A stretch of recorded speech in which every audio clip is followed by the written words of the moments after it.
What's a good KPI to measure progress during a manual accessibility audit? When it comes to manual auditing, traditional KPIs like speed or task completion rates can actually work against your goals.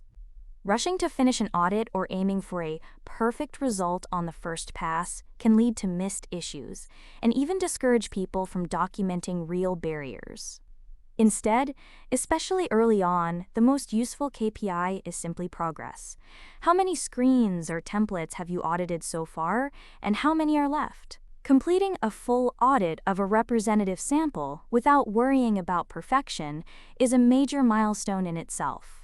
Over time, as your team gains experience and becomes more familiar with accessibility concepts and the auditing process, more refined KPIs will naturally emerge. For example, tracking how many issues you've resolved and re-audited successfully can become a meaningful metric of ongoing improvement.